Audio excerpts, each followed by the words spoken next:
time to pray.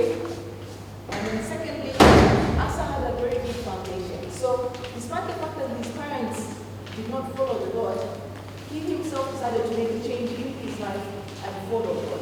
And that's one thing which I think was very key in his life. He chose at the time when he was king to bring down all the idols that were there in the kingdom of Judah, including the idols that his mother had put up himself, the queen then in the kingdom of Judah. And these are things that before any of us can have influence in the lives of others, how am I dealing with the idols in my life? So am I putting up things in my life that are taking the position of God?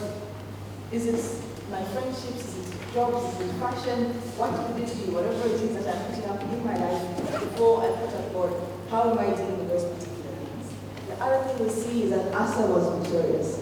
Now, he was not only victorious because he had decided he was going to follow the Lord, but I think that was the key thing.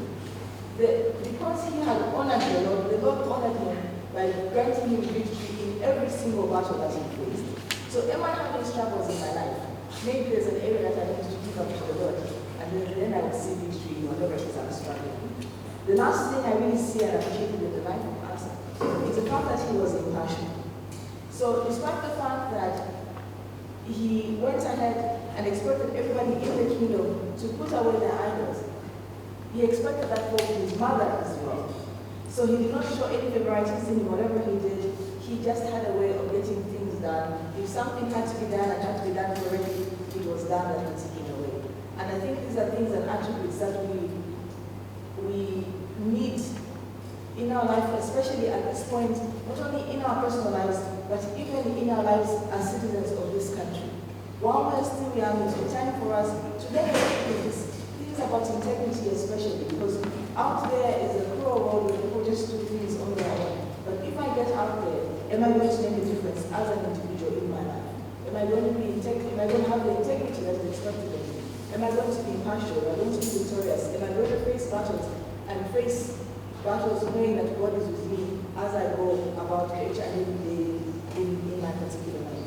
So these are things that I think we need to build and learn, and I think those will be addressed in a number of questions that we have that we're looking at today.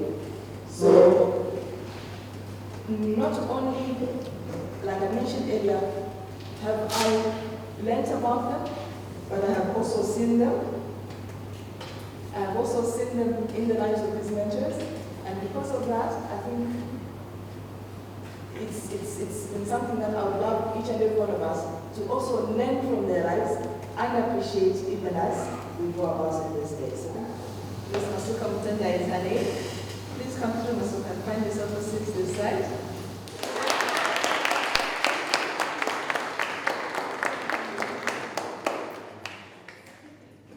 Now, she has been my go-to person for a lot of things.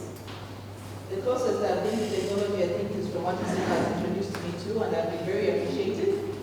Now, she's an expert in the area of communication. So anything you need to know in the area of communication, Masuka is a go-to person. So she's helped us. She came through. She took 2 meetings last year, the one in March and the one in June, yes, of which the main topic that she had shared was online persona, but she took us into a lot more detail, explaining especially what is required in the area of job search, how to give a job, and a lot of things around that particular area. So that's basically what we had a lovely time with Masuka. So I guess there should be questions around that area, which she will every tackle. The next person I'll call to the podium is Mr. Kapepula.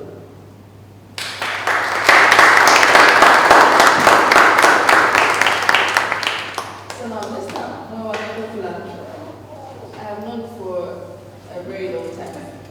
The last time he came through for the December meeting, I think, and even when he came through in September of 2017, yeah, he took us on the topic success. It was very beautiful, very enlightening, and I guess we probably from the video that we have just seen. But in my life, he has been there always at the key points in my life. So whenever I had a key milestone to deal with, he has always been my go-to person in that area, and he's been very, very helpful. He's an expert in the area of project management, but also in the area of cement. so if you have any issues you'd like to confirm in the area of cement, and most especially in the area of project management, he has managed quite very big projects in this country. He has a wealth of knowledge in that area, and he'd be more than glad to offer you help. Then I would like to call Mr. Musonda.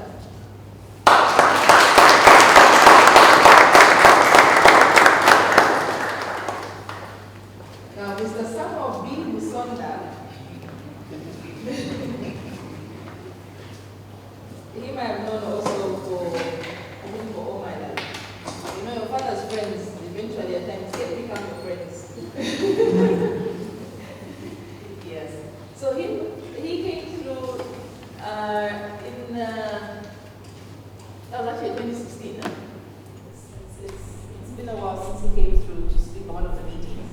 But he took us on the topic of potential, yes, which was extremely helpful. And I guess we should have a couple of questions this morning to do with anything on how to discover your potential and how to live in your potential. He'll be more than glad to help. Now, he's an expert in the area of banking. He at one point wanted to be a miner, which the Lord thought otherwise, and instead sent him into the area of economics and finance. So if there's anything you'd like to confirm and consult on in that area, Mr. Musonda will be a go-to person. Now, this one I don't know whether to call forward or to just give him his seat. He always doesn't like to come forward. But it's somebody I've known for a long time. You can come and squeeze yourself here, Dr. Chakulimba.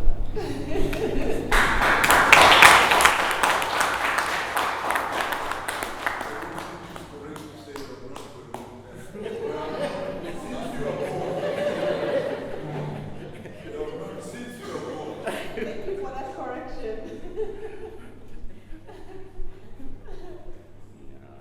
Now, this man has been there, I think, for every single decision I've had to make in my life. Some of the decisions that I actually have in my life have not been mine, they have been his. For instance, coming to Unza was his choice. So I came because my father said I should come to Unza. But I've been very appreciated for the person who he has been in my life. He's an expert in the area of education. That's basically what my father knows. And I think the other thing I've also appreciated about him is the fact that he knows his purpose in life, and that's to teach. So whatever area it is, he will take the time to teach on. He will teach in education, he will teach the word of God, he will teach. He has been teaching us all our lives, and he's still teaching us even up to now. Even a few seconds ago, we just got a lesson there, and me and Matilda in the corner.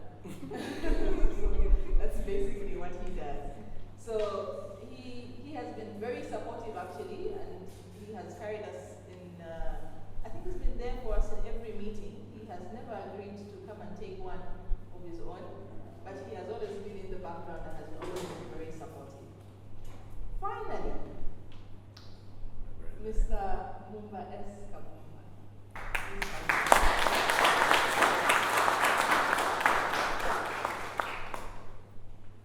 Now, what's special about Mr. Kapumpa for today is he has not had the privilege to come and be with us at any of our meetings yet, and as such, today he's coming as our guest mentor. Now, Mr. Kapumpa, I have known for, I think since he came to the assembly in, let me remember. 2003. I was almost saying 2002, end of 2002. 2003, yes. So we have grown to know him. My husband and I have been great beneficiaries actually of advice, and I think just from the relationship we have had with the Kapumpas. We were honored to have him as our MC at our wedding, and not only did he MC at our wedding, but him and his wife have been very helpful in our marriage life and even just in our lives since we got to know them. And there's a lot I could say. Let me spare you the time. And just say we will give him an opportunity to just speak even for a few minutes and just explain to us what he would like to share with us young people. He has a great passion for young people and to share and help us. He has a great wealth of experience in law, like we all know. But not only that, I think in the last few years he has really concentrated on teaching and lecturing and helping people in the area of corporate governance, which is something I think that's very key and important for our world today. So, having called all the mentors forward and explained, I think, a few things about them, I will now hand over to Paul, who shall, from now on, coordinate the rest of the program for the day. So, thank you very much. Let's sit back and enjoy.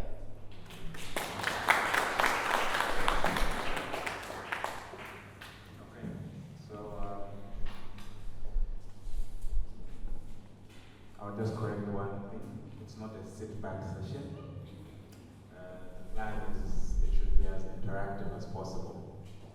And without wasting much time, I will put my mic down, walk over to Mr. Kapumpa's mic, turn it on, and he will have 15 minutes within which to share with us from his heart, given that most of us here are still very young.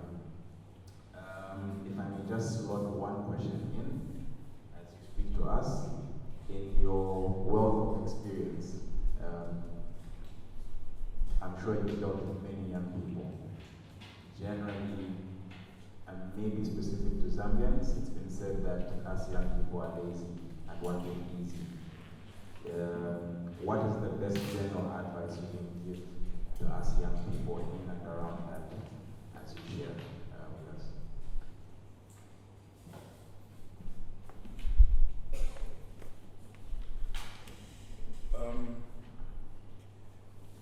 First of all, I'm very happy to be here and join the colleagues who have been introduced by Chilu. I'm a very straight person, so I will speak straight, assuming and hoping that confusion won't come in again. This is that, frankly speaking, I didn't come to speak today. The information I got was that I should come and observe, meaning that I should listen to what has gone on before, and then I'll come at a future date to come and speak. So I'm hoping and praying that, in fact, I will still come back prepared, because today I carried my Bible because I knew that there would be Christians here. That's why I carried my Bible. So I have not prepared anything at all. But when Paul was indicating that, in fact, some 15 minutes, so I wanted to touch on two things. And Paul gave me, and I could hear from the TV screen, things which have been spoken about: potential, success, time management, online personalities. And Paul gave me the impression that I can touch on all of these or pick one and discuss it. I think when I come, and I'm hoping I will come, I'll choose a topic and we're going to prepare for it. But for now, just a few minutes of discussion, and the question Paul raised, that there are young people here. Yes, I've dealt with young people all my life, because I used to be young. You know, I was 16 at some point. because somehow everybody assumes when you are old, you are born old. No! We were young, I was young. I was 16 and I was at this very university at some point. I don't want to mention years because that could create some problem. but just remember that I used to be here, and my hair used to be black. My son may not believe that. My firstborn son, who is now a big man, Musonda was a Shukukombe, and is now even married and has children. And today, the birthday of the second daughter is on. They are today. So, youthfulness is something that you are born with and you grow with. And when you grow old, there is no way you can say, I don't know anything about the youth. Because you are there. All you may do is that because of the experience you pick along the line, sometimes you tend to forget what you used to do and be as a youth. And sometimes you tend to what eventually people call as old-fashioned ideas. They are not really old-fashioned. It's only because you are remembering what you used to do. And because what you used to do has changed, you are looked at as old-fashioned. There are two things that I want to touch on very quickly. And this is, let me quote from the Bible what this says. There are two of them. One of them is in Matthew and chapter 16, Matthew and chapter 16, verse 26. This says, "For what is a man profited if he shall gain the whole world and lose his soul? Or what shall a man give in exchange for his soul?" That is one. The next one and last one is in Ephesians and chapter 5 and verse 16. It reads, "Redeeming the time because the days are evil." Now, the first one, I've used it in various presentations as a prelude, where I explain what it means. And what it means is really very essential to young people who are young now. The old folks, well, not so old at the end there, Masuka, because they have lived their lives. So the issue of profit and making it is not that critical anymore. What's critical now, I think, when you are of a certain age, is to have peace. Peace that comes from the Lord, or if you are not a believer, just peaceful existence. But when you are young, you want to make it. And some of the topics which were discussed emphasize that. You want to make it. You want to pass your exams. You want to marry a good wife or a good husband. You want to have a car. You want to have a house. You want to make it. Success. That is really what a lot of young people would be aiming at. But that quotation from Matthew is virtually saying, what is it worth to you if you can succeed by having all the wealth, but in the process you lose your soul, you sell your soul, perhaps to wealth, perhaps to money, perhaps to the devil? And the answer ought to be that do not lose your soul because you want to be wealthy. You must always aim at achieving that which you can achieve without necessarily selling your soul. Selling your soul here does not necessarily mean simply giving your soul to the devil. Selling your soul would also mean that you forget about those important things in your life and concentrate so much on achieving things which are not that critical to your life. Meaning that you could, yes, pass your exams. That is great. Everybody wants to pass exams. I would want you all to pass the exam, those who are still sitting for exams. But do not pass your exams to the extent that you forget everything else.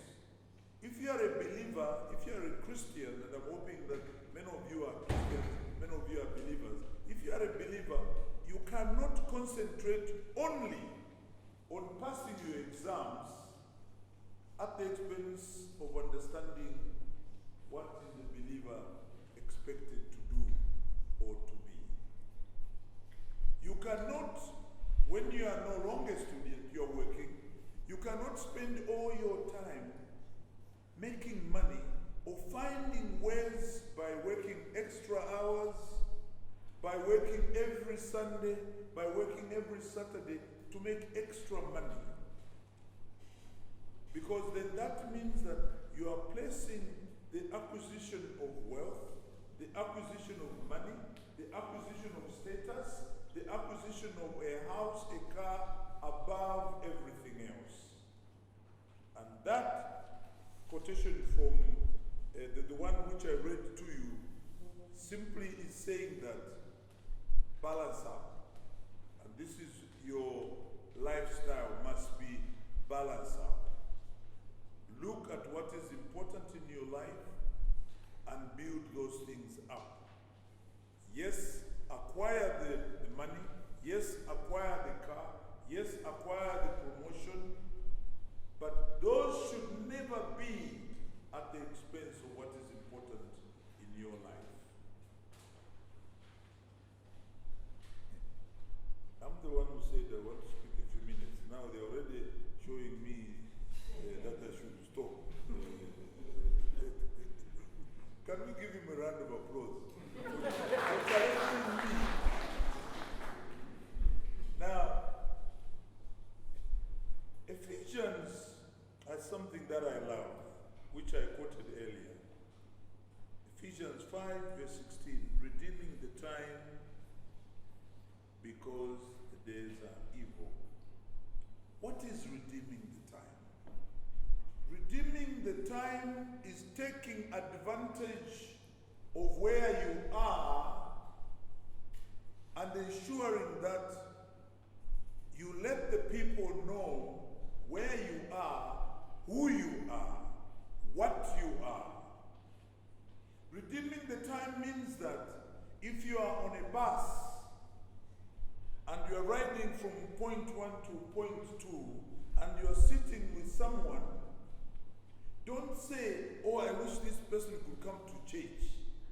Oh, I wish this person could come to the gospel outreach. No, they will never come. That is the time you have them preach the gospel right there in 5 minutes, in 3 minutes. Redeeming the time means that if you are a lecturer, if you are a presenter like I am of corporate governance, and I spend the whole day with people, I should not say after I go home, oh, I wish I had only 5 minutes to preach the gospel. No. Make use of the time that is available to you to do what is you are supposed to do. And every believer, I'm now addressing myself to the Christians. Those who are not Christians, this message is not for you, but I'm hoping that we are all Christians here. But those who are Christians, you are expected to preach the gospel every minute that you can find. Why? Because Matthew 28, the last chapter of Matthew, the last verses of Matthew, actually says, go ye and make disciples of all nations, teaching them what I've taught you, and those who believe, baptize them in the name of the Father, and of the Son, and of the Holy Spirit. And lo, I shall be with you till the end of the age. Meaning that, for you to redeem time, make use of the time that is available. whether you are in class, whether you are on the bus, whether you are walking, whether you are at the bus stop, wherever you are, ensure that somebody, someone sitting next to you, somebody standing next to you, listens to you, and you may never know. You may just plant that seed. And I'm not talking about the seed that you hear on television these days, plant a seed, plant a seed. I'm talking about the real seed, that you plant a seed by providing to someone a message of salvation. Now, my last words. Have I got 5 minutes? Yes. Okay.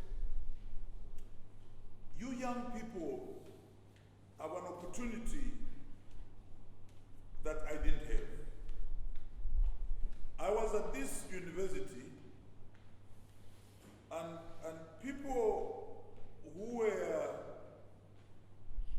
reading the Bible, people who were Christians, Mr. Musonda, Mr. Kapepula, Dr. Chakulimba were not here. But if I was here in their time, I would have been laughing at them. Because that's what I used to do. I used to laugh at those who carried Bibles, because it was not considered fashionable. That's how much the devil had got into us.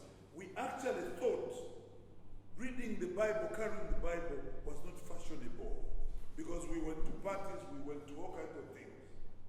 And I'm saying that as young people, you have a great opportunity where you can still lead lives of being a student or being young at work and still read the Bible and still become a believer. I became a believer rather late in the day.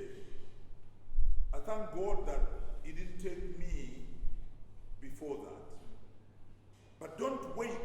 You cannot afford to say, if Mr. Kapumpa got saved at the age of 56 and I'm only less than 26, oh, I have a lifetime to play. No, you never know. You could be taken tomorrow. So, my word to you, therefore, is that although you are young, don't waste your youthfulness. Youthfulness will never come back. But what is worse, you may never come back to come and try to become a believer again. This is your opportunity. So, as you discuss, and I'm very impressed with what's going on here, watching the bit on TV. As you discuss being mentored, always remember that at the back of your mind, the most important thing you can do with your youthfulness is to believe. So that everything else will come and fit into your place. The short time, it's an introduction. I'm praying and hoping that I will come back to come and have a full discussion. But for now, it's great that you are here and you are listening to the Mentees. Thank you very much.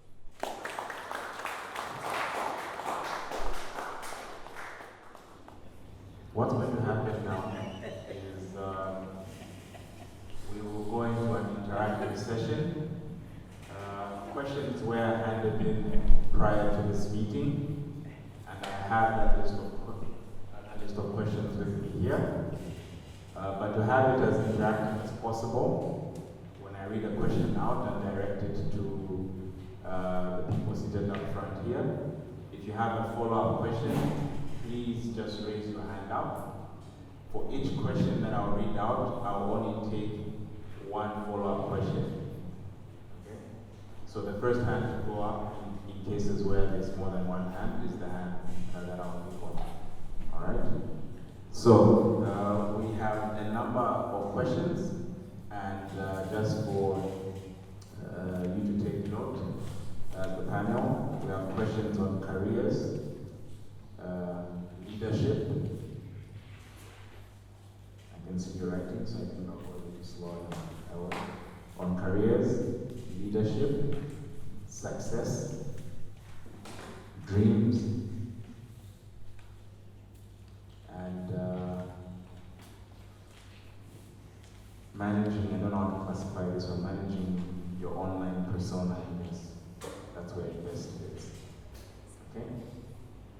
So,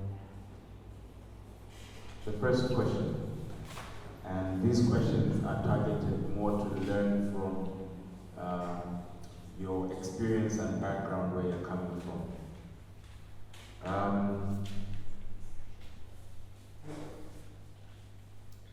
Think back 5 to 10 years ago, but I'm guessing for the panel it's even more than 10 years ago. Did you envision your career as it has played out today? Did you envision your career as it has played out today? And I'll marry that with another question, which simply focuses on how do you know or pick out your career path? Think back 5, 10 years ago or more. Did you envision your career as it has played out today? And then in addition to that, how does one know what career path to take? So I guess the focus here is more on the practical example from your life and experience. Feel free to. I will not point at anyone in particular.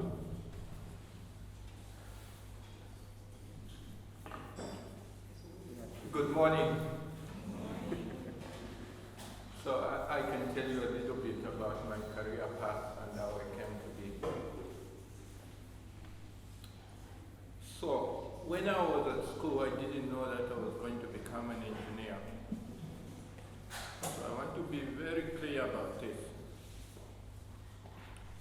When I was in secondary school, I was both good in arts and sciences. When I did my Form 5, I passed well, and I came here. For one reason or another, I was put in natural sciences. I didn't choose to be in natural sciences. I would prefer to be in humanities, because it was tough. And I didn't have too much time to myself. When I finished the first year, I was quoted into engineering. Again, I didn't choose that. I happened to be there. I started actually making choices around about my 3rd year here. And why am I telling you that? So first of all, I was not a Christian. And it was like, it's life as it goes. And because it was life as it goes, I was just making choices as and when things fell into place.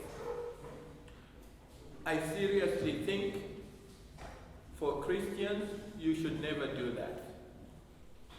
There is enough time and a lot of people to consult.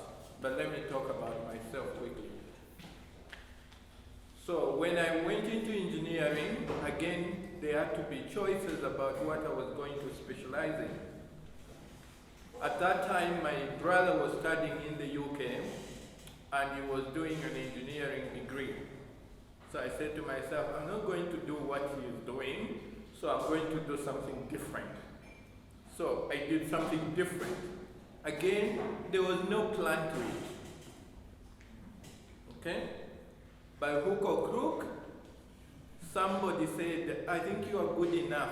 So they started sponsoring me right through my university. And so when I left, I had already got a job. And I went to this job, and I actually didn't like it. I'm telling you the truth. And I wanted to quit in the first year. And I'm serious about it.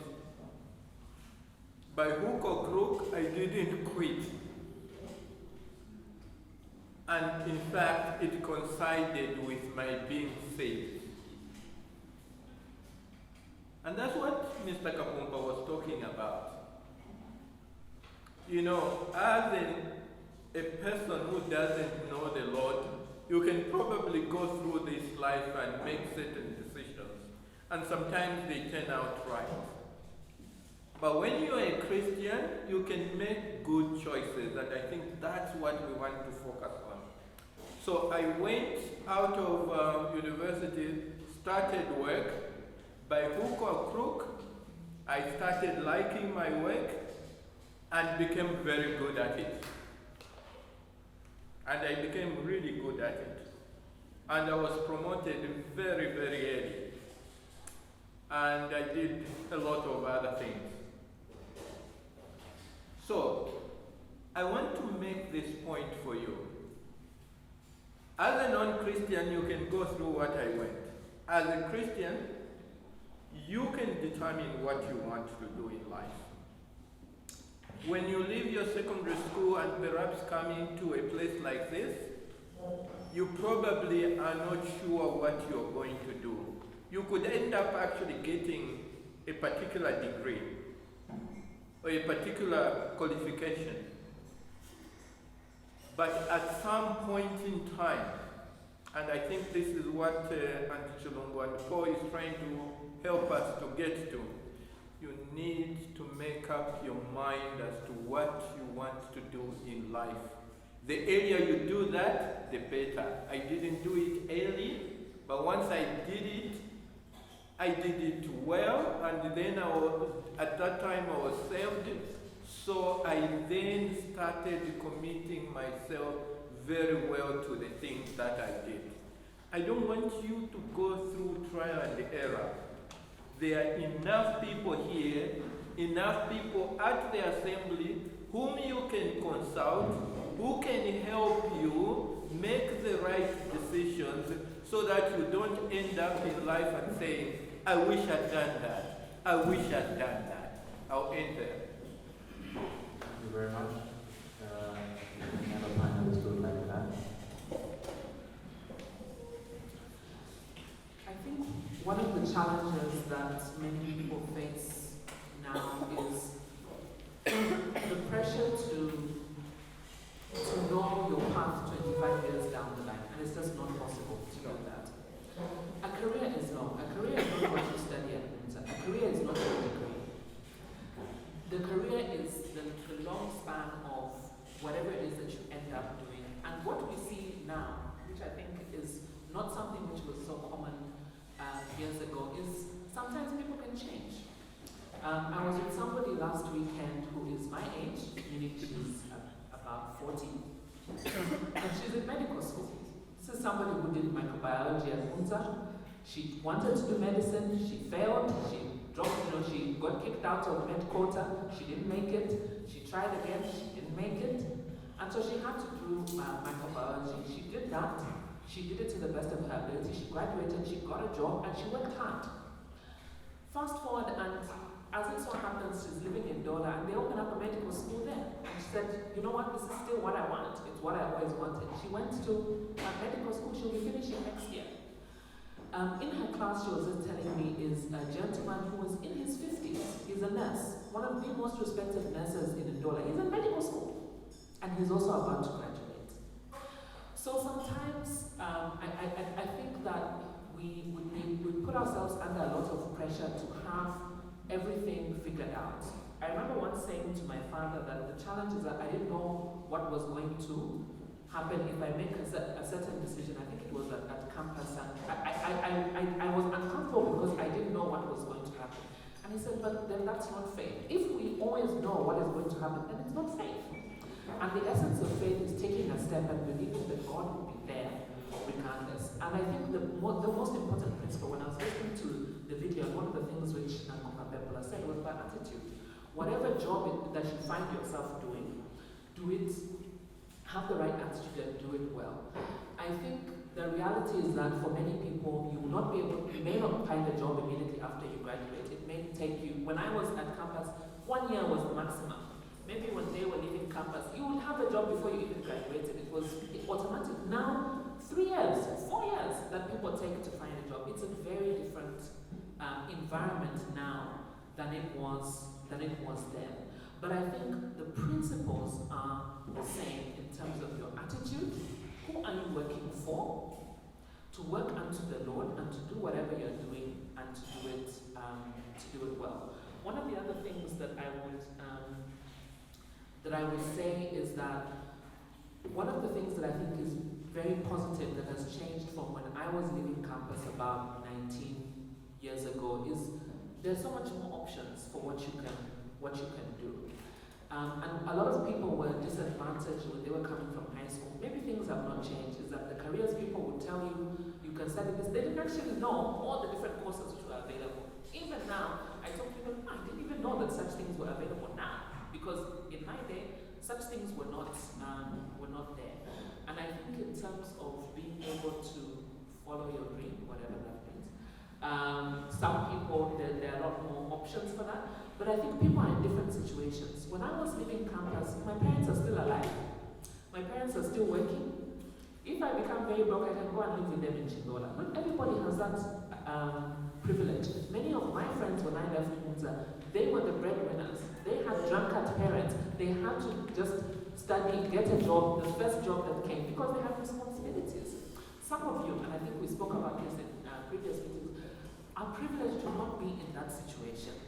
You are privileged to be able to take time to decide what you want to do in life, and I want to follow my heart and other such, no, I don't want to say trivial things because it's important, but some people don't have the luxury of following your heart and following your dreams.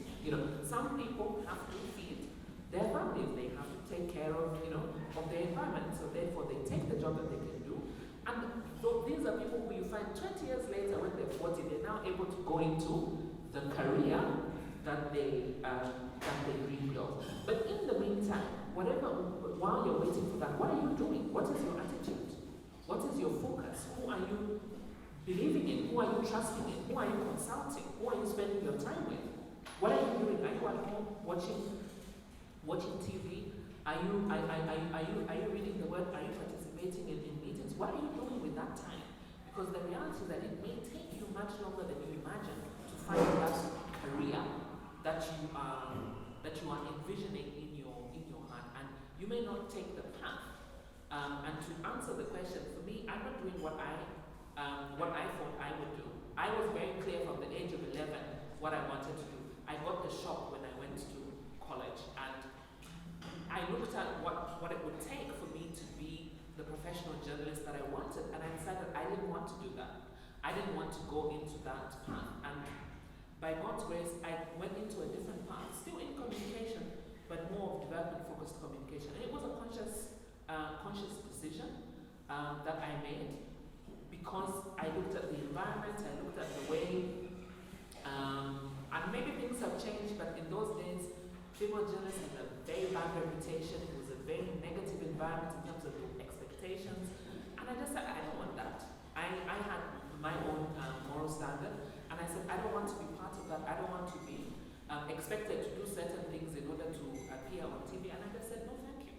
And I went into a different path. It wasn't my dream, but I'm still happy, and I think I'm still in my purpose. When I look at what they were, the clip that was from Chivaba, I feel that I've worked for free, and I've been happy to do it because I know.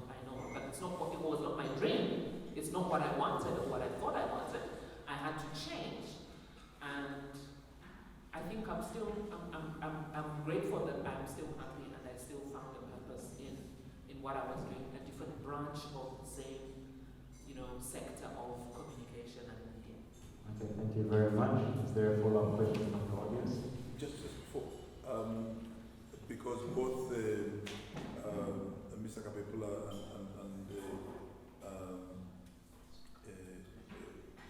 and my sister, they have said what they came to do changed, as it were. My career, before I came to the university, I participated in a public speaking competition in Zambia, and the man who gave me the award, Mr. Mumba Kapumpa, who was then minister of something in government, said because of the way I debated this, he said you could become a lawyer. I was in Form 5 then. So when I came to the university, I came to do law. In other words, because I used to do debate, I used to do drama while in secondary school, and that meant that when this man suggested that I do law, when I came to the university, I came with a focus to do law.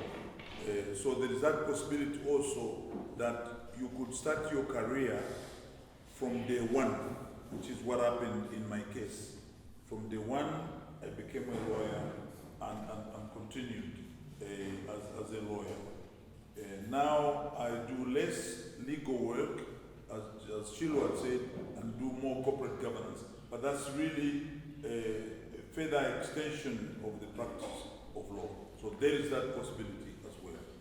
Thank you very much. Is there a follow-up question? All right, so here's a follow-up question.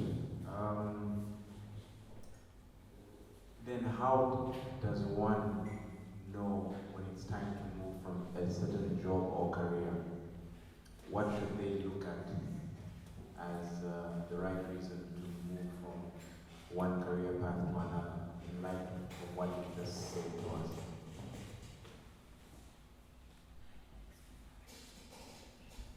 Every time that I get a job offer that has more money, should I move? Or maybe I'm always just like the idea of going to Livingston, so any job that comes and it's in Livingston, I move.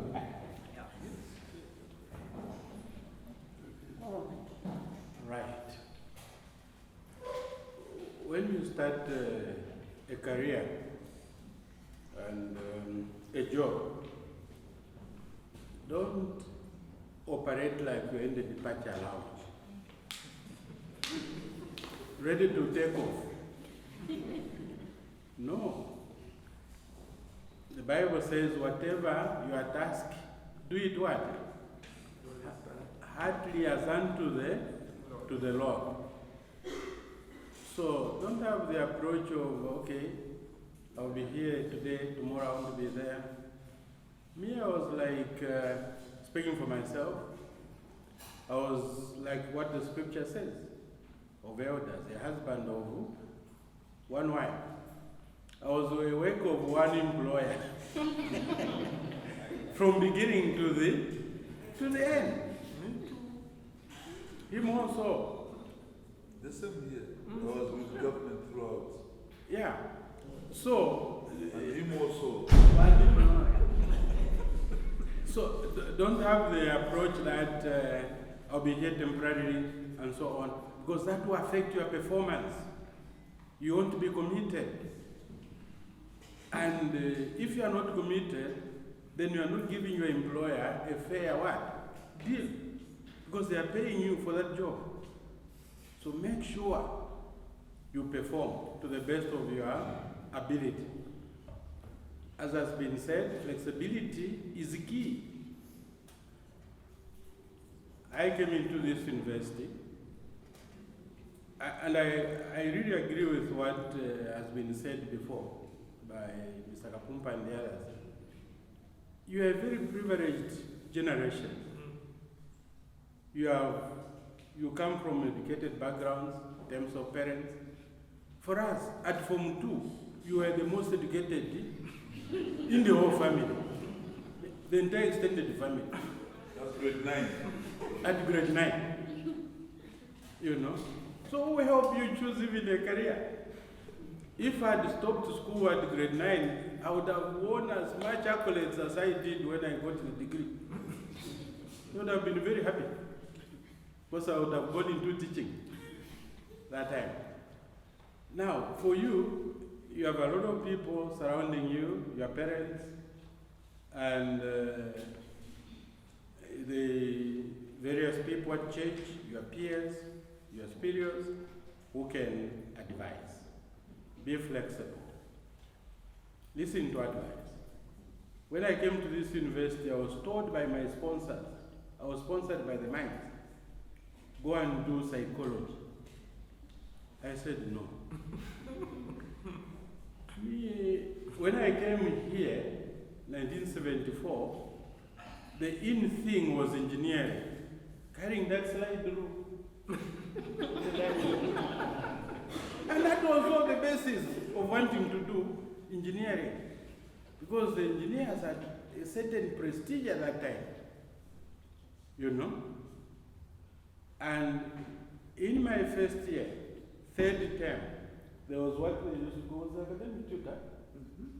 Each student had an academic tutor to look at your, personal affairs. And he saw me in the third term. He said, "You're in natural sciences?" I said, "Yes." He said, "Peter, I'm seeing you in the third term.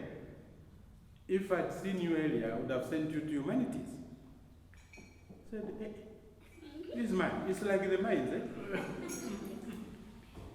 But cutting a long story short, I ended up with a humanities degree in economics. I was almost retained here as SDF, because prior to that, I think the classification of a degree for distinction was the best 6, out of your third and fourth year courses. So that was my target. I would target the basics and get a distinction. And I did that. And if they had done that classification, I would have graduated with a distinction in economics. But that year, they changed to taking 08, all the third year and fourth year courses. And that change was after we had written the exam. Now, that time we didn't know this NGO, Masuka, you were not there then. Otherwise, I would have taken them to task.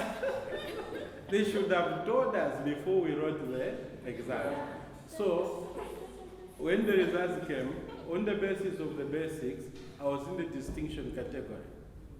But because of the change, I missed the distinction by a point or so, I can't remember, because I was no longer interested. And my head of department in economics said, "Why don't you stay as SDF?" I said, "No, I've been sponsored by the bank. I need to go back." So be flexible. As Anchilu said, I was trying to do mine engineering. And I knew everything very well, could get the best results, except one course, engineering and drawing. And where's the still when they said show the hidden details? I said, if they are hidden, why do you want me to show them? Leave them there. Anyway, when I went to economics, everything made sense. So I ended up with economics and business management. So let's be flexible. And as has been said, don't start a job with a view to leaving. No. Be committed. You'll be surprised. You may make it even in the job you think you want to leave. Me, I rose from clerical to CEO. Is this CEO? Yeah. We have forgotten now those terminologies. So you can make it. Thank you very much. Audience, any follow-up questions? Yes. Just kindly stand and then be as audible as possible. And you can tell us your name as well. My name is Rachel Mwewa. I hope I'll get to a question, but what I find a problem nowadays, unlike in your time, these are my father's friends. In your time, as you've said, your parents were not educated, so there was little advice that you were receiving from around you. Our problem now is our parents are educated, our uncles are educated, their nieces, their who's, their cousins, their teachers, everything. So I think there's a lot of things going on around us which sort of make us feel very scattered that you can't focus. So how then do we, out of everything, filter out how you're supposed to go about, how you're supposed to choose your career in the mix of all this? Because everybody has the best opinion.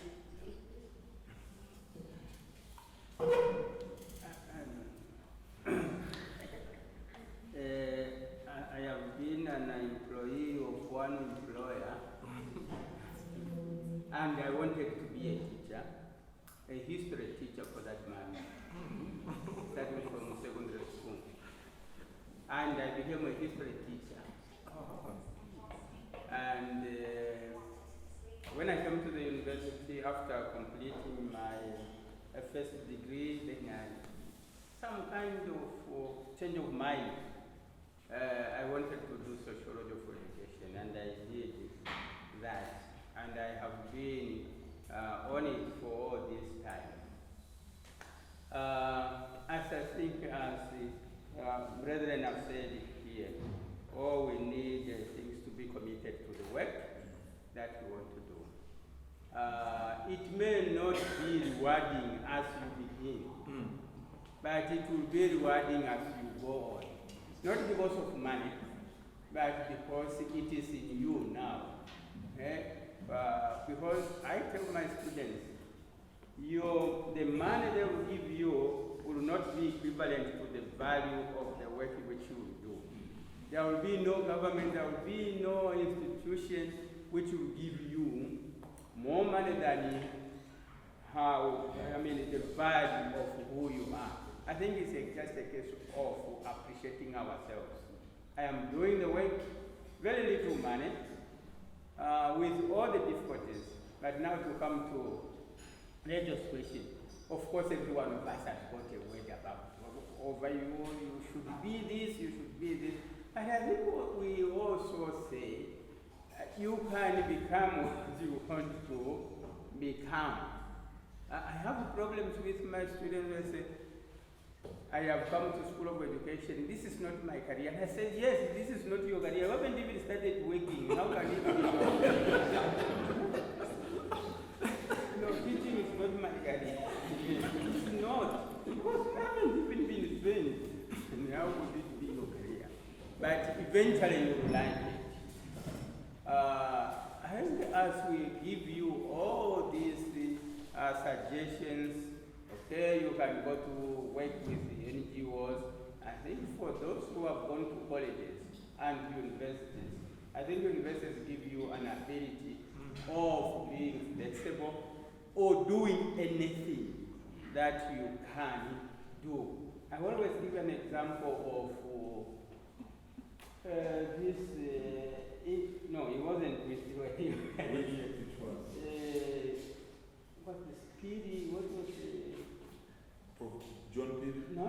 Manasseh Peary. Manasseh Peary. Oh, Manasseh was 2 years junior to me. Manasseh Peary. Manasseh Peary was a journalist.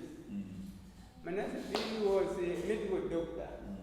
Manasseh Peary could be fired from this job, but he will still do another job. I think that is you are in. The first thing is you put in everything in your work. Should they say this company is dead now, or they fire you for one reason or the other, which is very possible, it may not be your problem, but still you are not dying. You can do another thing, and very easy. I'm sorry, I have to repeat what I always say to my students. I say, when you finish your education here, as a teacher, as a librarian, or whatever, and when they offer you a job, don't tell them, sorry, I didn't do this work.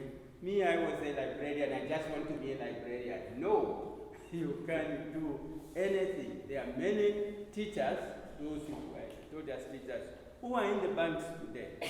Every bank I go to, everybody says, you are my teacher. But what are you doing in this bank? Because that's what we told them, that you are just going to be a teacher. You are going to be what you want to be. So, but we'll give this advice. Rachel, I think you can do this. And you say, no, I don't think I can do it. But I can do it. And when you get the job, don't have it with the mind of moving. I'm going to move. The following day, I will be doing this thing. The following day, it will be this. I think you won't find any satisfaction in your work. You need to be on it, and eventually you will enjoy it, because it's not just the money, it's not the time that you are having, but it is part of your life now. You can't sleep and you think everything is in your mind. This is what I'm going to do. I think that's what our brethren here have and have enjoyed their jobs. They put in every effort in the work. The work is not always satisfying. We have in this country say, thank God it is a Friday. Everybody thanks God on Friday. No one thanks God for a Monday. I always looking forward. Thank God it is a Friday. No, we should thank Him. It's a Monday, a Tuesday, Wednesday, Thursday, Friday, and Saturday. Sometimes we hate the jobs we have, but when we are out of the jobs, that's when we realize, I wish I had put in my job, because we miss those few days here in the university. People say, this is the university work. In government, this is government work. Now when they get out of that government work, boy, don't they work more than they were working in the government? From 4 a.m. to 22 hours they are working, but they didn't want to work for 8 hours. Just a very quick one. The educated parents, educated uncles, and I've just seen another uncle has just walked in, educated uncle, PR for a bank that doesn't give loans anymore. I think with all the advice from the parents and the uncles and everybody else, at the end of the day, you should choose where your heart and brain is directing you. Because if you choose a career simply because your father wants you to do that, or your mother or your aunt, it may not fit with your qualification, with what you actually achieved in school. So my advice would be, and I'm saying this because I'm one of those parents, I have 5 children, I'm one of those parents who has not chosen a career for any of them. And I tell my brothers the same story. Do not force your child to do what they don't want to do, but what you would have loved to do but you failed to do. Usually the parents would want you to be a doctor, not because your career really, what you did could fit you to be a doctor, but because they wanted to be a doctor and they failed to be a doctor. So they want one of their children. So I'm one of those parents who do not force any of the children to do a career that may not suit them. I would advise them. And so therefore I'm now taking from the angle of the person listening to the advice. Listen to your father, listen to your mother, listen to your aunt and all these educated family members. But at the end of the day, you make a choice that suits your subjects, that suits your things the way you want to do. When you finish college, what Dr. Chakulimba said fits in. Do not go into a job, and Mr. Musonda, with a view of leaving, no. Go into a job and you may find that you are actually enjoying it. Yeah. Okay, thank you very much. So, just to be clear, in answering that question, is what we are saying that the focus here should be to get employed and to be faithful at that job. Okay? Yeah. Okay. So there's your answer. It may be not even getting employed, because that's the problem in Zambia at the moment. When we were finishing school, there were plenty of jobs. You don't have plenty of jobs. So when you finish school, if your heart directs you into a particular area and you can make a success of that, do it. Don't just think about an office job. There are other things you can do in this life outside the office where you can make a success of it. Thank you. Any follow-up question on that? All right, moving on. We are still on careers and jobs. You mentioned how we're supposed to be faithful at the job and not look to leave. But what happens when I have a very difficult boss? And I have a practical example. I won't mention a name.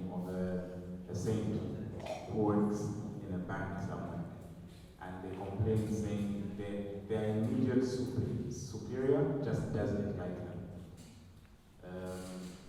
And that's clear not only to them, but to other work colleagues as well.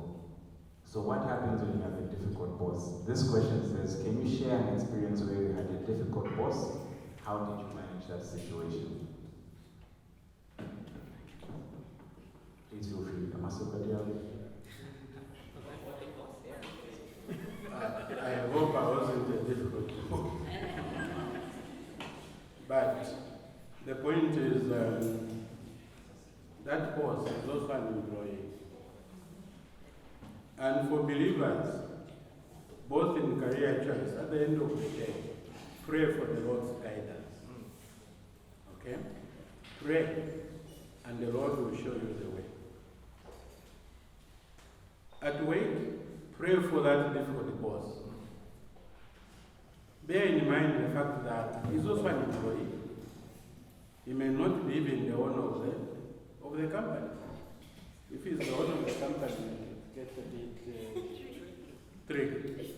But just your immediate supervisor who is not the owner of the company, pray. He may be transferred also to another department. Or you may be transferred. The thing you should never do is to slip into poor performance because of the difficult boss. Then you'll be proving him right. Okay? So work very hard, but don't compromise your morals because of a difficult boss. No. That is out. Okay? Don't. But work very hard. I used to tell my people, my staff, excellent performance can never be ignored forever. It can't. At one time, the company will be stuck somewhere and they'll be looking for somebody who can do a certain job. That difficult boss may not even be the one to suggest, but other people will rise up and say, that girl, that boy. So be faithful. Work very hard. It's the same thing.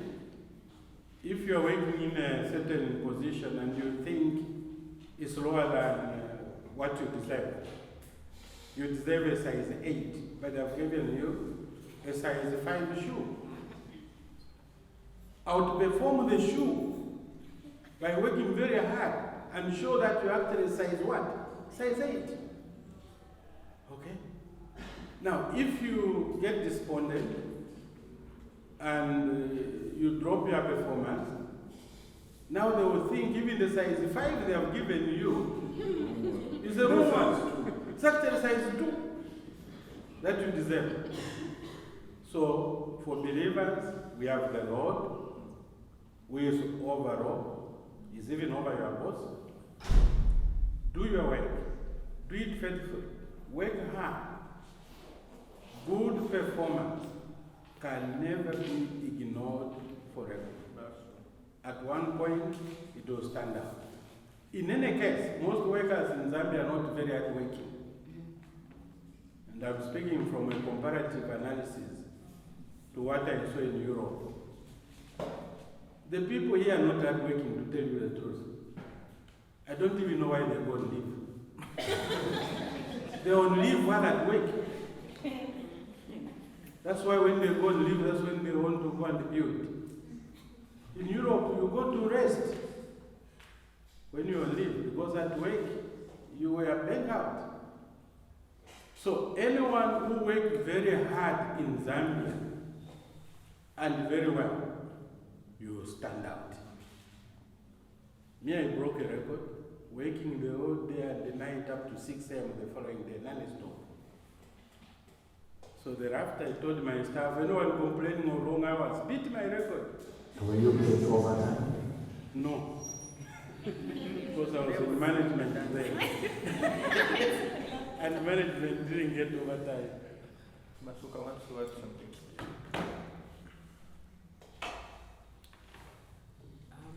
Of course, if you're married, don't do that, without your husband knowing.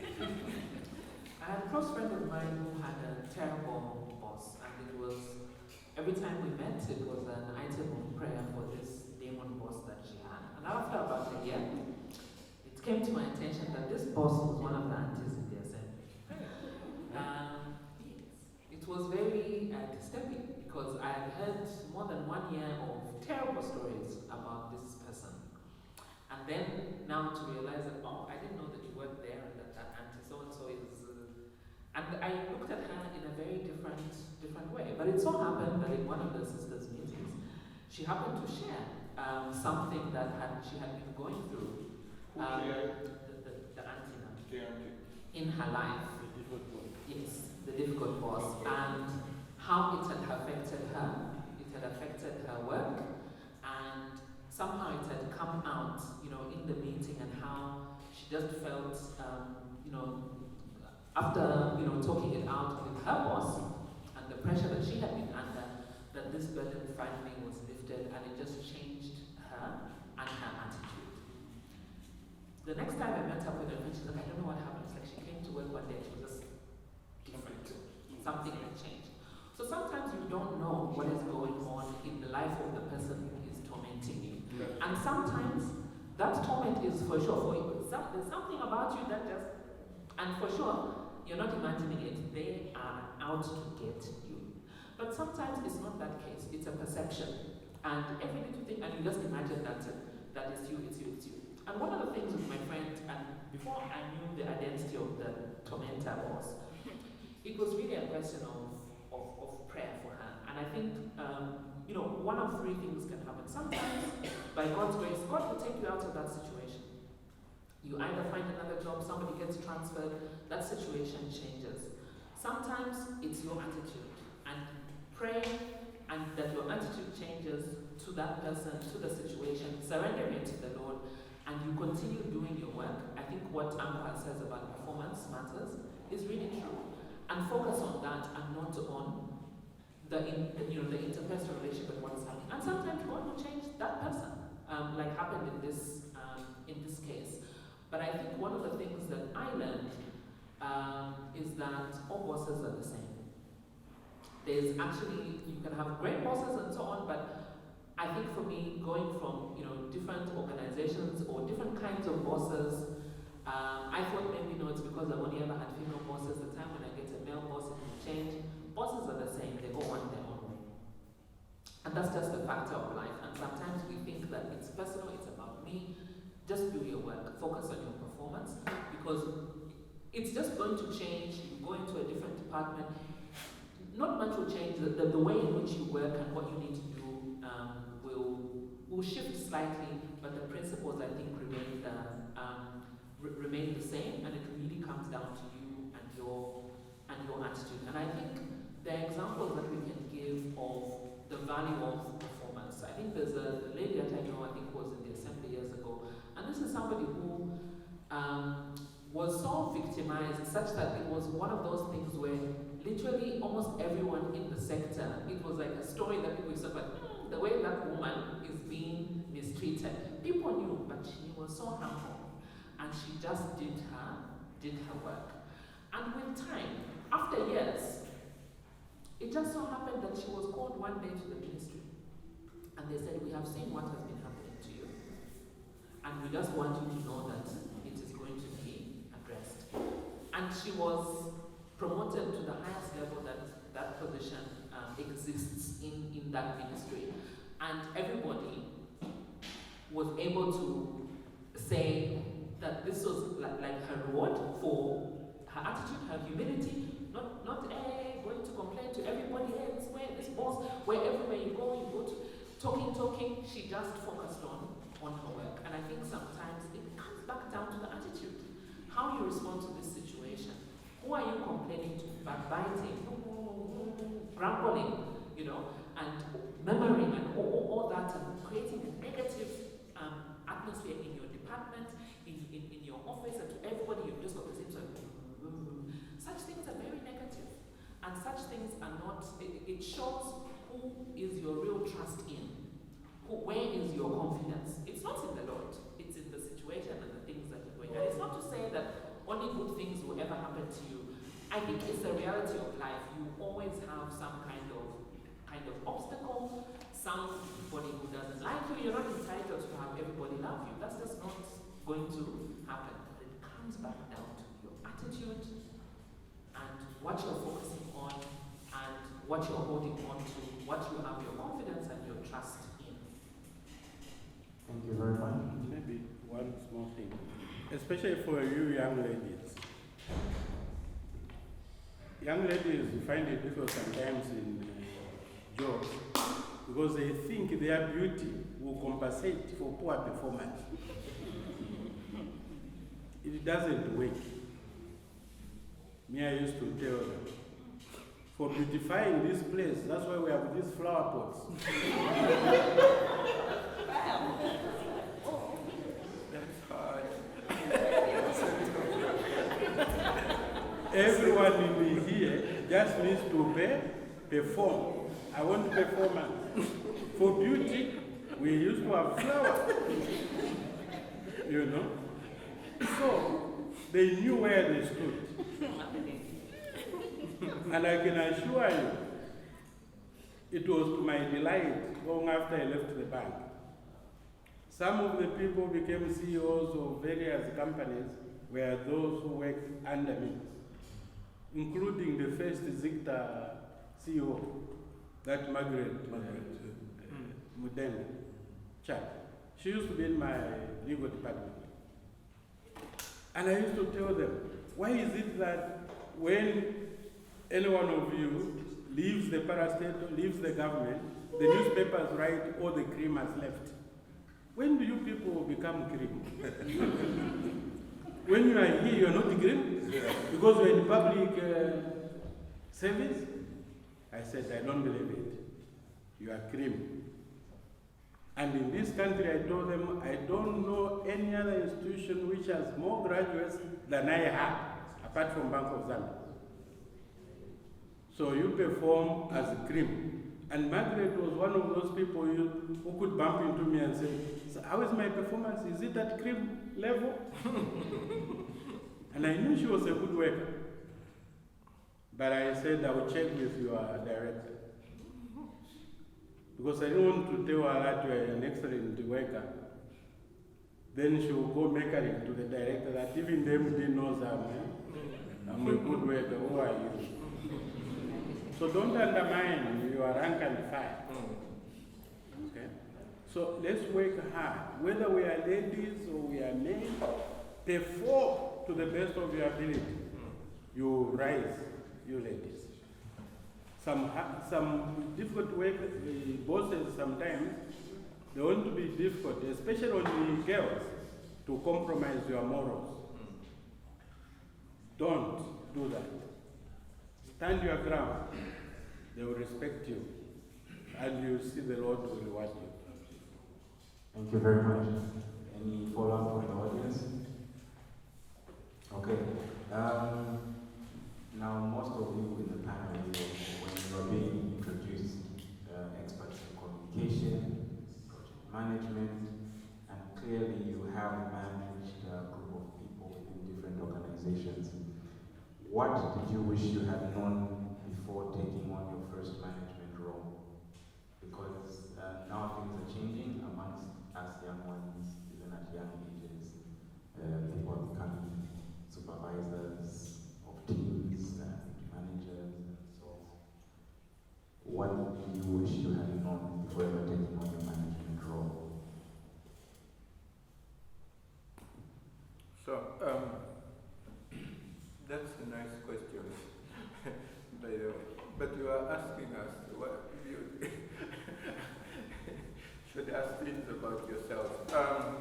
If you ask me, in the field I worked in, it was very technical, and it required people to know certain things. And I always assumed that because I knew something, others knew things. So I was generally impatient with people. Going back to what Mr. Musonda was just talking about, people who didn't have the same passion into work. Because once I got past my dislike of work and I liked work, then I expected everybody to like work. And that was just not it. So I was very, very impatient with people who couldn't work. But this needs to be underscored, what Mr. Musonda was saying, especially for us believers. We must work hard wherever we are. Non-believers can play games, but we must work hard wherever, whatever situation we are found in. And that little word attitude becomes a very key issue. Doesn't matter what you are doing, whether it is your own job, whether it is your own company you are running, it's nice to work and say, I have done this. So specific to the question, I wish I had known that Zambians are lazy. We are lazy actually. That's what Mr. Musonda was saying. We don't work hard. It's true. And that's why, we find it easy with this social media thing, We just talk every day. I said to my wife, when there are talk shows on radio, says, these people have a lot of money. And they will ask questions, come back, ask questions, come back, ask questions. But it's talk time they are using. Where do they find all this money? But that's because we substitute, I don't know which is the right way, talking for hard work, we mix up this. So that was my weakness. I was very hard on people who couldn't work once I got over my lack of work. What about you, Masuka?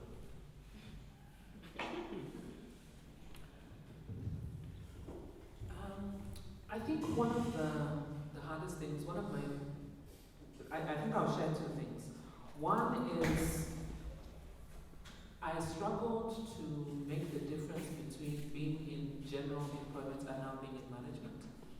And so the way in which you talk, you complain about certain things, taking responsibility, you can't act like you are in the masses because now you're at a different level. And I remember my boss having to call me and say after a meeting, said, but you can't speak like that. No, this is wrong. This should not be done. Because I'm that kind of person. I'm an advocate, as they say, always, fighting for the things should be done in a certain way. And she called me and said, but you can't speak like that in a meeting now because you're now on the other side. So said even other people are looking, but you're one of the bosses now. So why are you coming out like that? And I think it was a lesson for all of us because there was probably no real orientation in terms of this is now what this new role that you've got means, and this is how you're expected to be able to behave. And so that was an adjustment for me. I think when I first moved to Chipata, I was very young. It was my first time living out of Lusaka, and I was going into an organization and a role, managing a number of people where at the time when I moved to the office there, I think I was the only person who had a degree, and everybody else was older than me by about at least 10 years. So it was a very difficult, a very challenging environment and situation because not only was I living outside of Lusaka for the first time, I had honestly never been in a situation where people were not as accomplished, as exposed, as educated, as informed as I had been before. And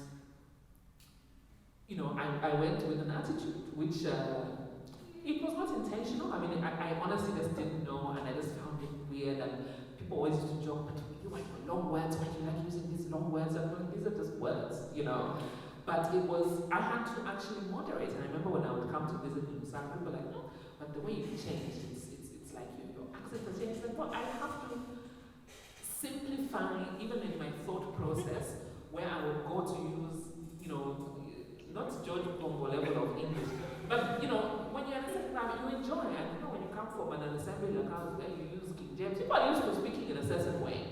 But then now I was in an environment where people took it negatively. It was not intentional on my part. That's just how I spoke. But I had to now be very conscious because they felt that I was looking down on them. When I would talk about, no, I don't want when I traveled to this country, to them, I was just sharing my experience. To them, they thought I was rubbing their, So I had to be very, very conscious about how I expressed myself, the things that I shared, and what I spoke about. I had to change the way that I talked, and I had to, for lack of a better term, dumb down my English, just because it intimidated people, and people looked at it as though I was making a judgment on them just by the way that I spoke. It was a miserable 2 years for that reason, but it was still one of the most rewarding working experiences that I had because I learned so much. And when I just left when I reached a point where I can't have another meeting in the village. Like I'm done with under tree meetings, and I decided to move back to Musonda. Okay, thank you very much. Next question here. We've spoken about the laziness of Zambians and so on. Another thing that's clear, which you can see from the state of the audience, is we are never really very confident to speak our minds. So, classic example, the audience has been very quiet. When the meeting is done, there will be counter arguments to a lot of the points you brought up. No, but this job, no, but these things are hard. So the question, how does one learn how to be the skill of speaking so engaging and confident? To speak confidently, okay, to speak your mind, to be open about it. From your working experience, is this something that's valuable?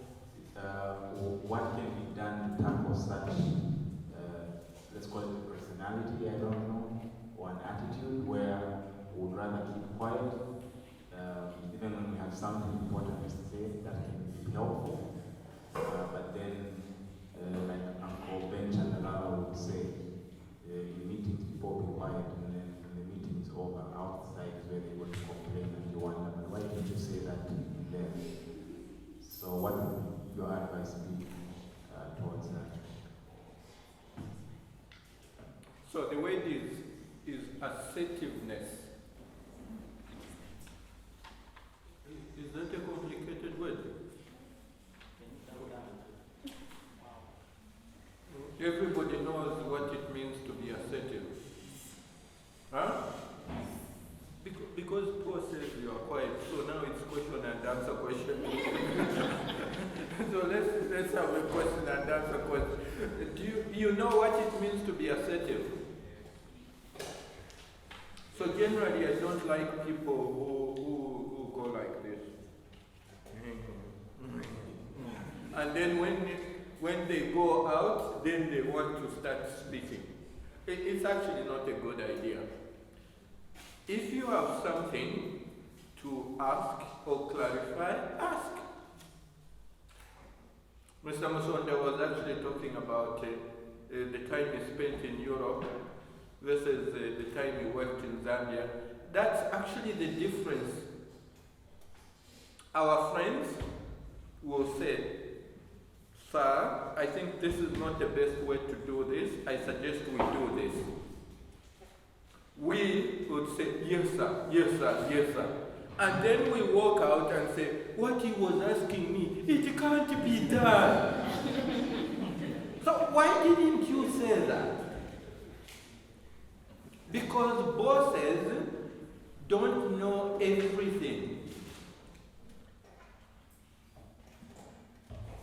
And because we have Dr. Chakulimba here, I'll say, elders sometimes want us to give them feedback even in assemblies. If we don't give them feedback, they have many things to do. That's what happened to work when Mr. Musonda was CEO. He had 101 things to do, not only for the bank, but for the government, for other boards, and etc. So he is discussing something in a meeting, and you don't give him feedback. He has to go on to something else. And then you go, oh, what Mr. Musonda said, it's impossible. And you go and sit and you don't do it. And then when it comes to review, next week and he says, this is what we agreed on, so what have you done? He says, it couldn't be done. If you were working with me in those days when you are out immediately. Management, as you go into work, is about interaction, feedback. This is what we are going to do. Collectively, you agree. If there's something that you feel so passionately that this is not going to be done, you express it. Bosses respect such people. So I was taught earlier on in my career to just say it.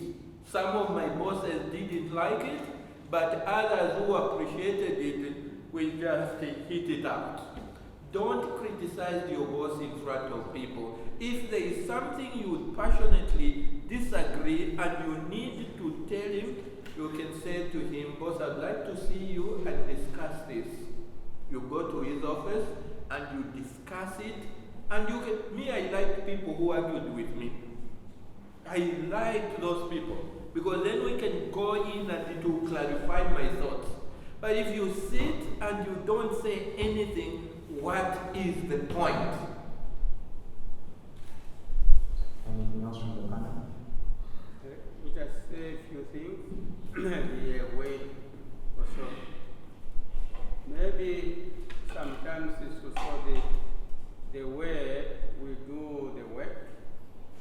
The bosses do the work. There are those whom they wouldn't like to hear from, even if they have got a point.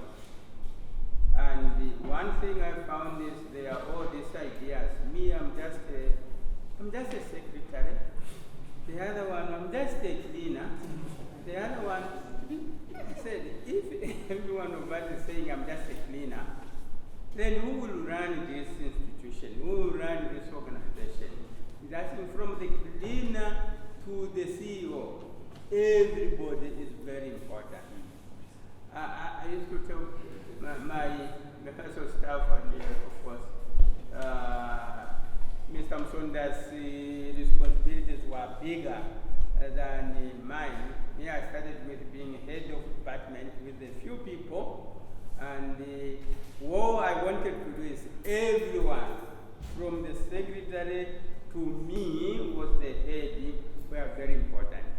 When we are meeting our students, I made a point that everyone, from the secretary to the head, we are all in one place.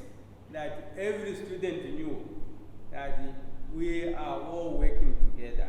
I said, we are not secretaries, we are not lecturers, but we are all trainers. There was this gentleman who said, went to, I think, NASA, and asked this cleaner, what are you doing here? I says, I am here to help people go into space. But he was a cleaner. I think that's how it should be. And I always told them, this idea of if I were the head, if I were the dean, I would have done this. But why can't you share what you have with your boss? Because you may not be the boss, but you have got brilliant ideas. And bosses would like to hear what other people think of their job.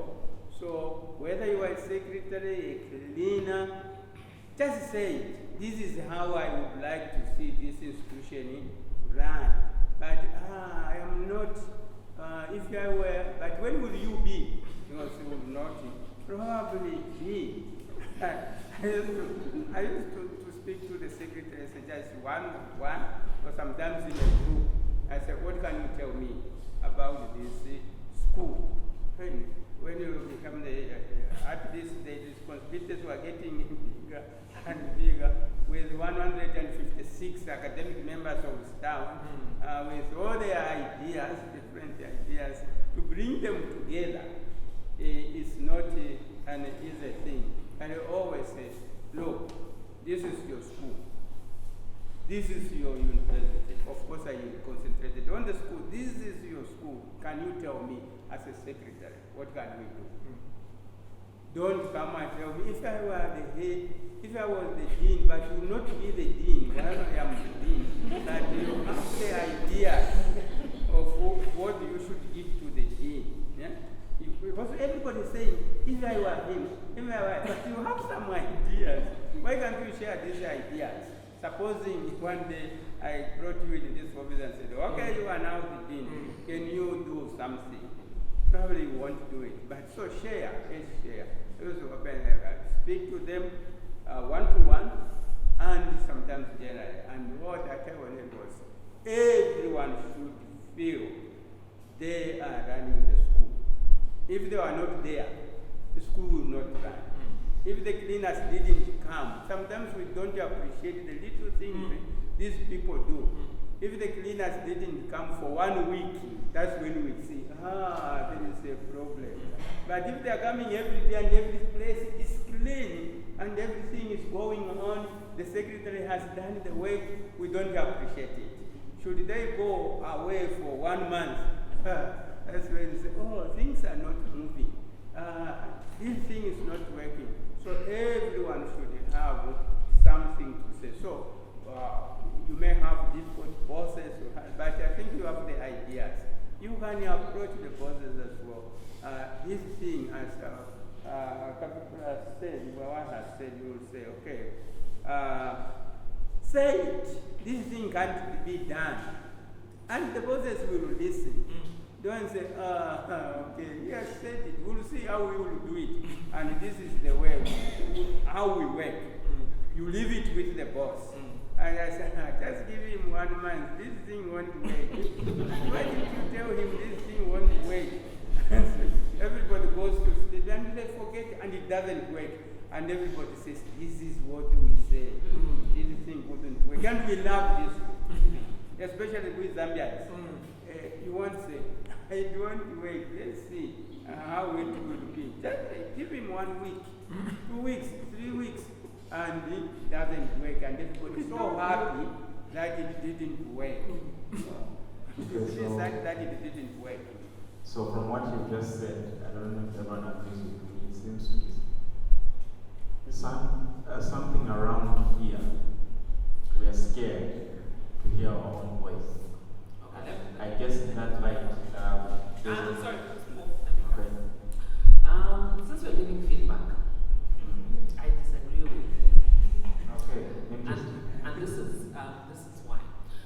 I think there is a certain, when you get to a certain level, you learn to be a good boss and a good manager. And I think working for any one of these will be a pleasurable experience. But for most of you, you will be dealing with much more junior managers and supervisors who have not yet had the experience and the privilege of learning, of making mistakes, being corrected, and so on. They're not mature. They are, like the example I gave, they're still in their first, maybe it's their first position, they're still, they haven't learned some of these things. And so some of you may find a very different experience merely because your junior boss and supervisor is just not yet that experienced.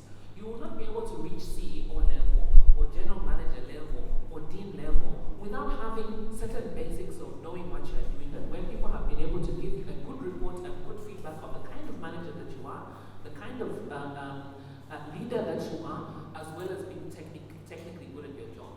So everything they've said is true, but some of you may not find that you get the same response merely because of the type of managers that some of you may be interacting with. Some of you, yes. And especially in some of the more established, companies in the private sector which have got, good systems for teaching, training middle managers and so on. You go for all of that feedback, you have this 360 feedback and all of that kind of thing. You may have opportunity to be able to give that kind of a feedback. Some of you who will be civil servants where it's very different, you don't get some of the training and the support for managers in how to supervise, how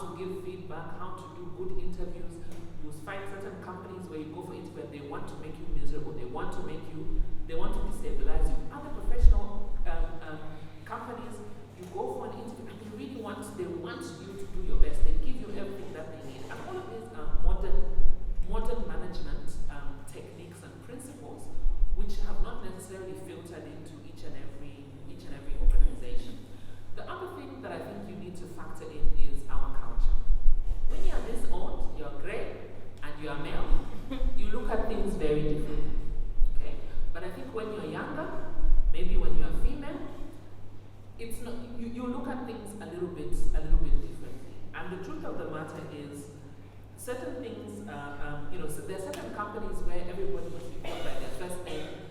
In certain government institutions, you cannot dare not to refer to somebody by their first name. There are uncles, aunties, even in our assembly, who get so upset if you don't refer to them as Mrs. So and so. You see, and these are realities. This is the environment that we live in, that we work in. And so sometimes you adjust. When you're at work, you refer to somebody as, oh, Mary. When you're in the office, this is bad. Or when you're in another environment. So you have to learn to navigate.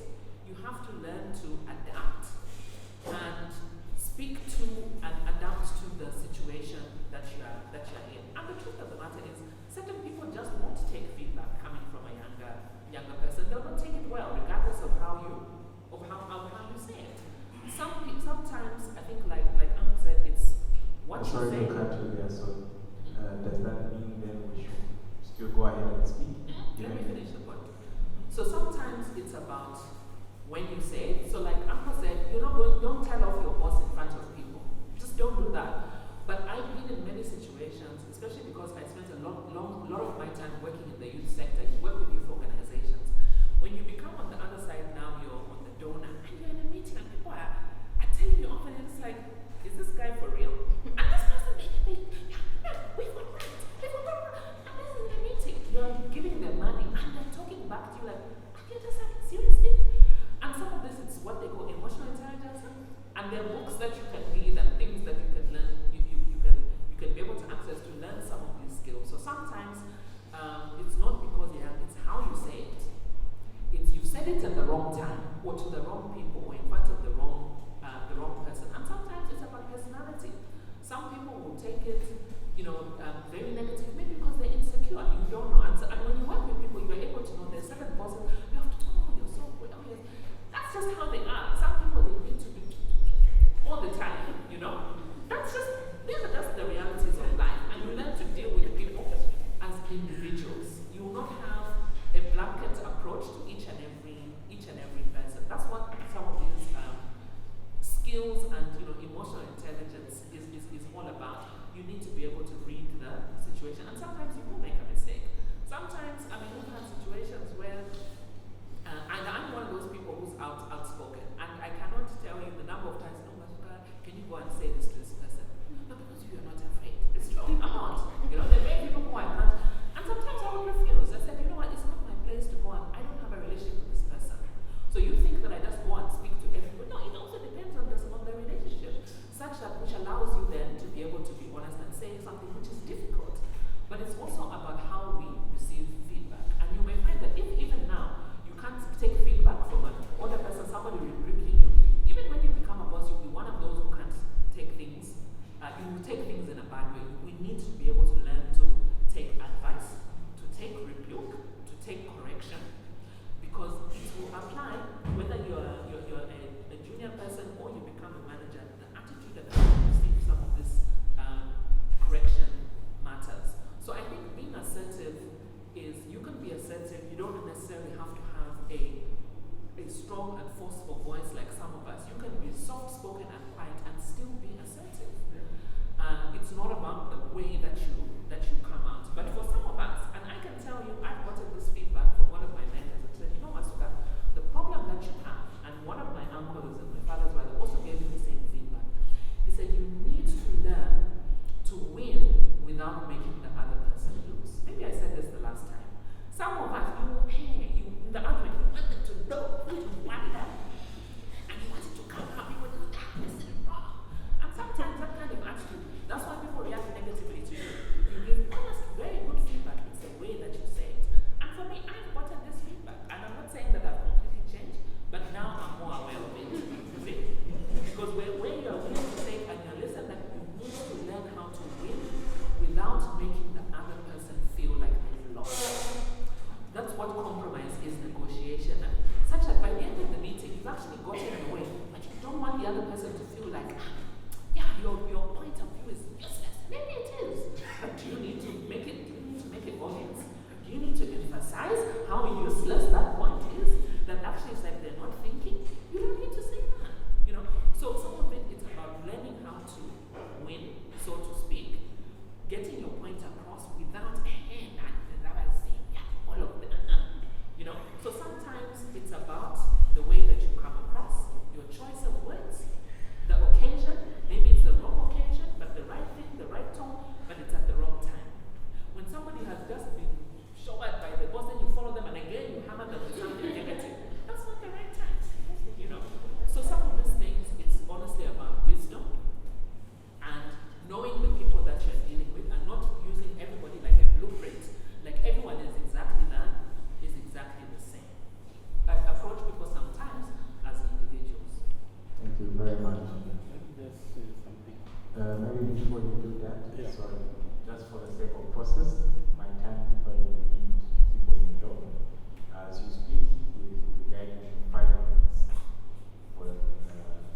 facility. You don't have to use the whole 5 minutes, but just to hear. Thanks, President. Thank you, Josiah. Please, guys. As a worker, spend some time to know your boss. The type he is or she is.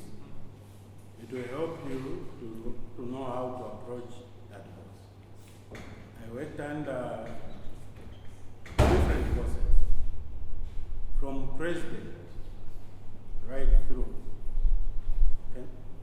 I'll give you an example. One day I was manager for City Center branch, doing my work, and I get a phone call from the governor, senior governor, Lusaka City Council, who then was Michael Side.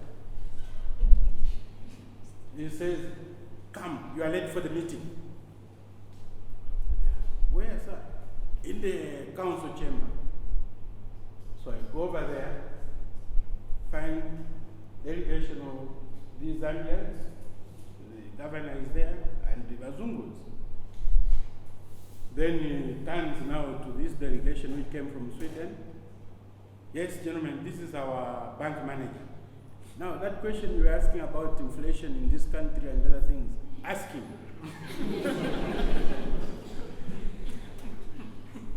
Then they asked, and I answered. Then he said, "Do you have any other questions to ask him before he goes? Because I want him to go back to the bank." So they asked again more economic questions, and the answer is, "Go back." So I went back. Now, those people went thinking the council had a bank, and I was the bank manager. And Mr. Sata in those meetings used to tell us, when I say something wrong in the meeting and I'm annoyed, don't contradict me then. Come to my office and tell me, the governor there, I think, me what I think is this. I'll agree with you. Then I used to say, but what you said will have been minuted in the meeting. So how do we handle it if we go and do something different? So just go and do the correct thing we have agreed upon. I'll cover it in the next meeting. That's why there is a section for corrections and matters arising. And for sure he will come and correct. And he will tell the meeting, that's what I meant. So, various bosses are different. That's true. Some of you will soon be bosses. Some we may already be bosses. Don't have an attitude problem. As was being said here, be open to your staff. Me, I used to tell them in the meeting, when I was a clerical staff, I used to say, in this place, if only we did this, it would be a better place. Now that I'm the MD, I believe there's still a lot of you think the same. Tell me those things, let's do them. I learned a lot from Mr. Friday Job, who was our MD there. Would be in this big meeting, and he tells us what to do. Then you say, anyone with a contrary view, please feel free.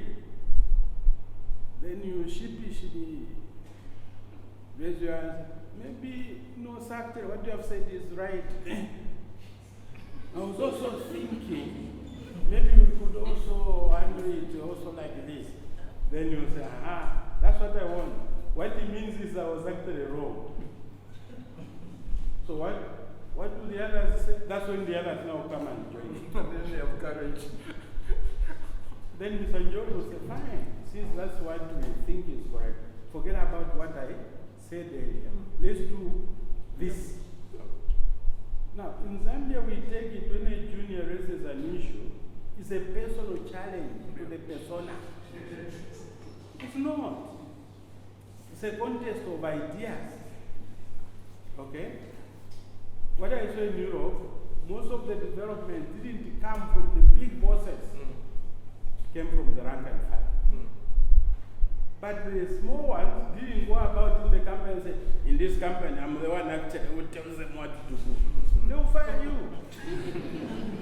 That's why you are there, you're a resource person. resource and we'll add it on. As Mwewa Kapepula said, bosses are busy. I was MD, but I was on 10 different companies on their boards, including this same university, as a member of the University Council. So you are busy, and you need to bring out these things so that we work on them. And when I talk about poor performance in Zambia, it's what he was talking about. In Europe, the staff will say, but Samet, why don't we do it this way? And they make suggestions. In Zambia, they keep quiet. Then they go and fail to do it. And that's where our poor performance now comes in. Things don't work.